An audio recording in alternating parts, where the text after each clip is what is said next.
잠깐만요.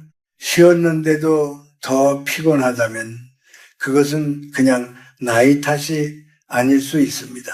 주말에 실컷 잤습니다. 하루 종일 집에 있으면서 텔레비전도 보고 소파에 몸을 맡기고 오늘은 정말 쉬었다고 생각했습니다. 그런데 다음날 아침 눈을 뜨는 순간 이상하게 몸이 더 무겁습니다. 허리는 뻐근하고 머리는 흐릿하고 마음은 벌써부터 지쳐 있습니다. 이제 늙어서 그런가 내 몸이 예전 같지 않구나. 그렇게 넘기고 계셨다면 오늘 이 이야기는 꼭 들으셔야 합니다. 제가 106해를 살아보니 알게 된 것이 있습니다. 피로는 몸이 약하다는 뜻만은 아닙니다. 때로는 마음이 더는 참지 못하겠다고 보내는 아주 조용한 경고입니다. 오늘은 왜 쉬어도 피로가 풀리지 않는지, 그리고 중년 이후 반드시 바꿔야 할 진짜 휴식법을 차근차근 말씀드리겠습니다. 끝까지 들으시면 내 몸이 왜 이렇게 무거웠는지 그 이유를 알게 되실 겁니다. 몸이 안 움직이는 것은 게으름이 아니라 위험 신호입니다. 이 말씀부터 조용히 드리고 싶습니다. 아침에 눈을 떴는데 몸이 천근만근입니다. 밥을 차려야 하는 것도 알고 약속이 있는 것도 알고 집안에 해야 할 일이 쌓여 있는 것도 압니다. 그런데 이상하게 몸이 따라오지 않습니다. 마음속으로는 일어나야지 하는데 몸은 마치 바닥에 붙은 것처럼 무겁습니다. 그때 많은 분들이 제일 먼저 자신을 탓합니다. 내가 게을러졌나? 나이가 드니 정신도 약해졌나? 이러면 안 되는데, 더 부지런해야 하는데. 그러나 저는 그렇게 보지 않습니다. 제가 106해를 살아오며 보니 정말 성실한 사람들이 오히려 자기 피로를 가장 늦게 알아차립니다. 평생을 가족 먼저, 자식 먼저, 남편 먼저, 아내 먼저, 직장 먼저 생각하며 살아온 분들은 자기 몸이 보내는 작은 신호를 무시하는데 익숙합니다. 괜찮다. 이 정도는 참을 수 있다. 남들도 다 이렇게 산다. 그렇게 하루하루를 넘기다가 어느 날 문득 아무것도 하기 싫어집니다.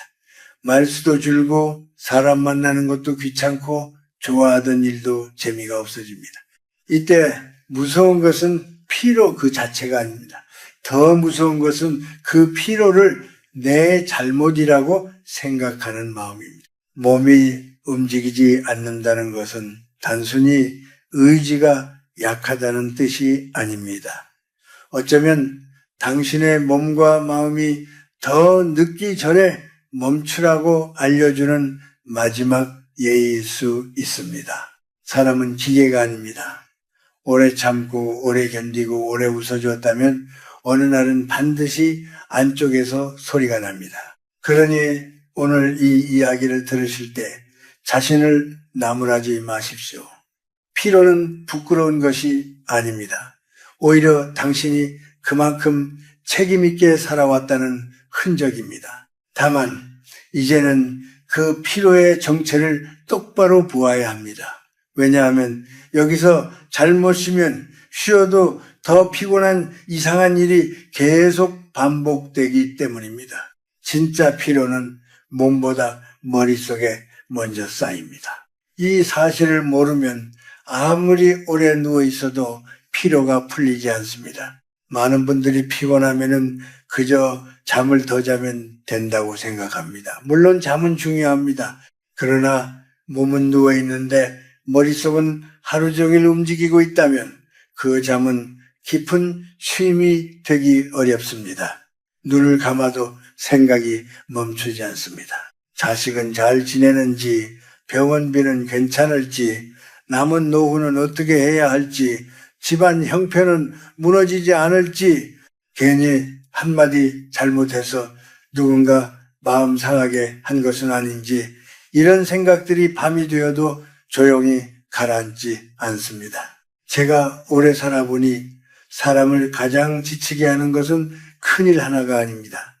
작은 걱정이 매일 조금씩 쌓이는 것입니다.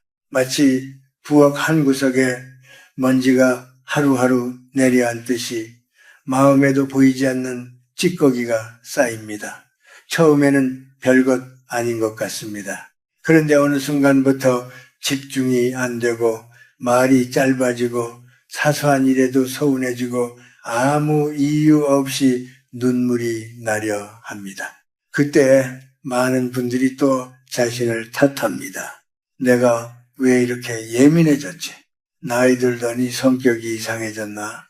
정신을 바짝 차려야지. 하지만 아닙니다. 그건 당신이 이상해진 것이 아닙니다. 머릿속에 너무 많은 것이 쌓여서 마음이 더 이상 깨끗하게 흐르지 못하는 상태입니다. 맑은 시냇물도 낙엽이 계속 쌓이면 흐름이 막히듯이 사람의 마음도 걱정이 쌓이면 탁해집니다. 그러니 쉬어도 피곤한 이유를 단순히 몸에서만 찾지 마십시오. 진짜 문제는 머릿속에 남아있는 걱정의 찌꺼기일 수 있습니다. 그런데 여기서 더 중요한 질문이 하나 남습니다. 그렇다면 이 머릿속 피로는 어떻게 흘려보낼 수 있을까요? 답은 의외로 가만히 있는 데 있지 않습니다. 휴식은 무조건 가만히 있는 것이 아닙니다. 이 말을 들으면 조금 이상하게 느껴질 수 있습니다. 피곤한데 어떻게 움직이라는 말인가? 쉬려면 누워 있어야지 몸이 무거운데 왜 밖에 나가야 하나? 이런 생각이 먼저 드실 겁니다. 저도 그 마음을 압니다. 젊을 때처럼 몸이 가볍지 않고 무릎도 예전 같지 않고 조금만 움직여도 숨이 차는 나이가 되면 그저 이불 속에 들어가 아무것도 하지 않는 것이 제일 좋은 휴식처럼 느껴집니다. 하지만 여기서 조심해야 합니다. 하루 종일 누워 있었는데도 몸이 더 무겁고 소파에 오래 앉아 있었는데도 머리가 더 흐릿해진 적이 있지 않습니까? 바로 그때가 중요한 신호입니다. 몸은 쉬고 있었지만 몸 안의 흐름은 멈춰 있었던 것입니다. 사람의 몸은 물과 같습니다. 물은 고여 있으면 탁해지고 조금이라도 흘러야 맑아집니다. 우리의 몸도 그렇습니다. 너무 오래 같은 자세로 있으면 피가 잘 돌지 않고 어깨와 허리는 더 굳고 머릿속의 답답함도 잘 빠져나가지 않습니다. 그래서 쉬었는데도 이상하게 더 피곤한 일이 생기는 것입니다. 휴식에는 두 가지가 있습니다. 하나는 아무것도 하지 않고 멈추는 휴식입니다. 이것도 필요합니다. 정말 지쳤을 때는 가만히 쉬어야 합니다. 그러나 또 하나의 휴식이 있습니다. 가볍게 움직이면서 몸 안에 막힌 흐름을 풀어주는 휴식입니다. 이 나이가 되어보니 알게 되는 것이 있습니다. 오래 사는 사람은 무리하게 움직이는 사람이 아닙니다. 그렇다고 하루 종일 가만히만 있는 사람도 아닙니다.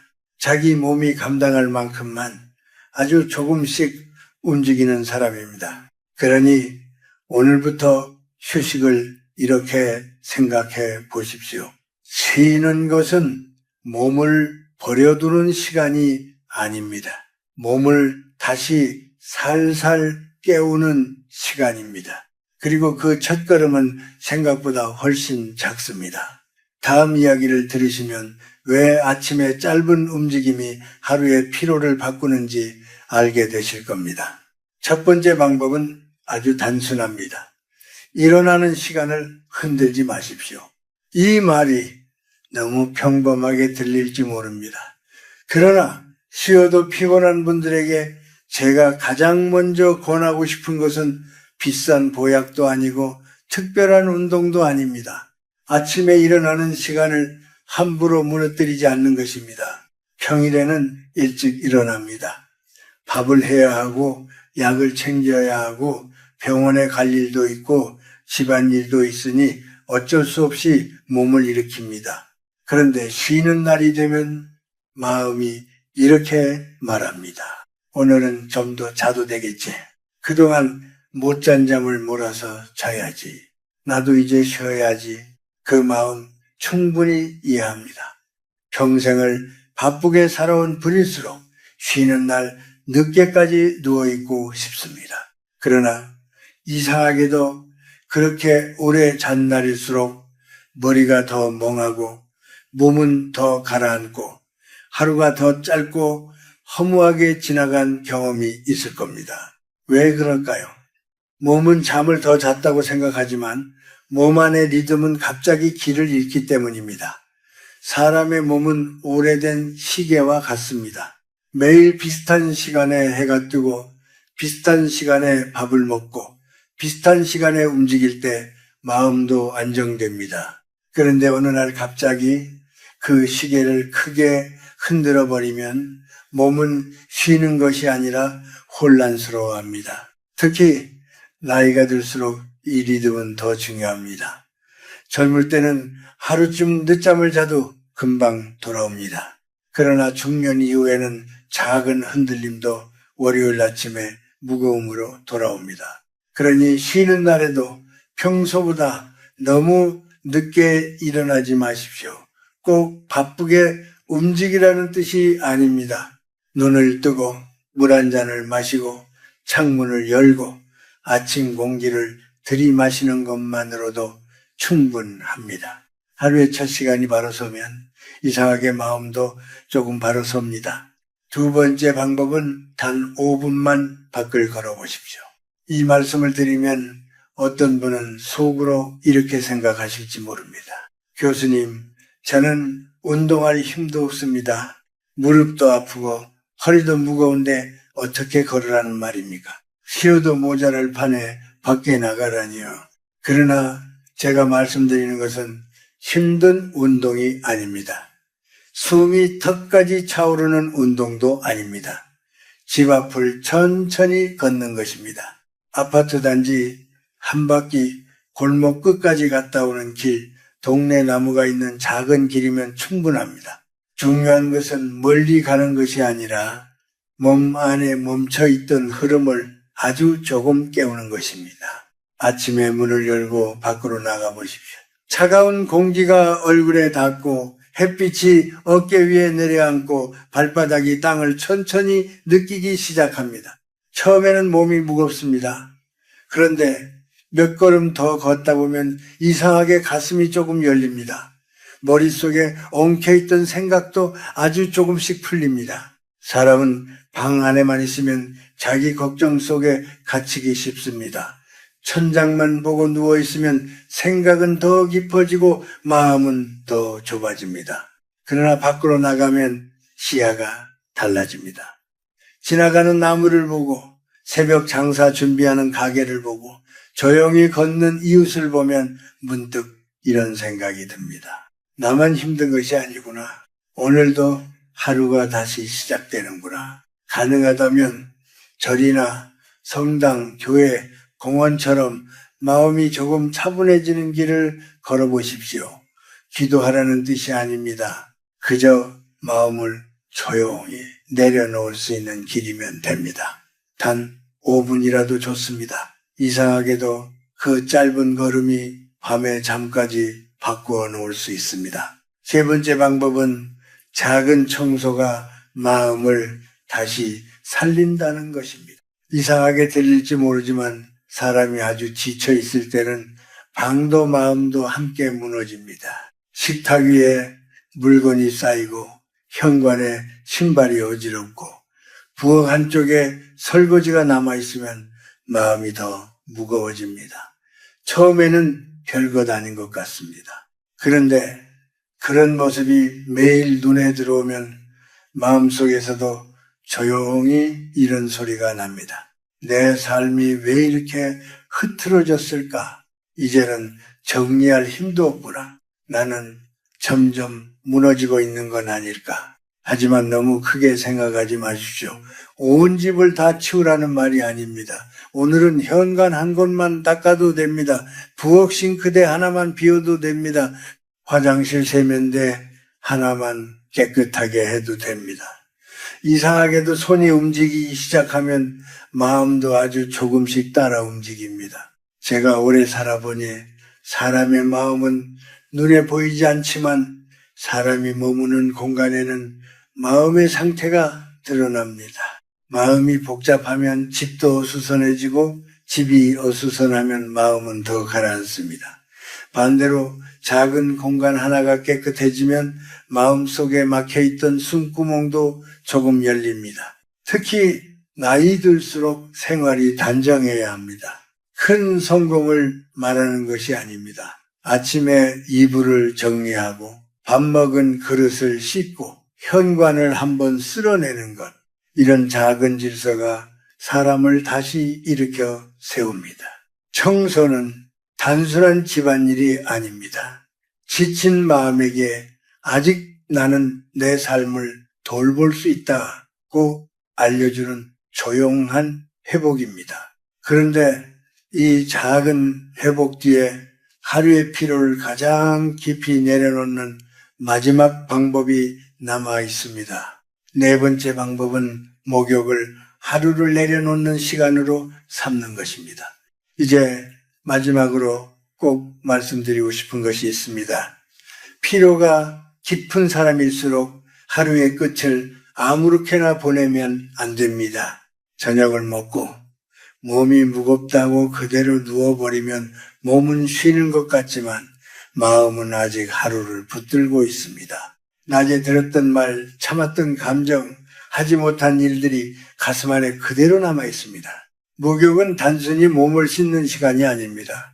조용히 하루를 내려놓는 시간입니다. 한국 사람에게 따뜻한 물은 참 익숙한 위로입니다.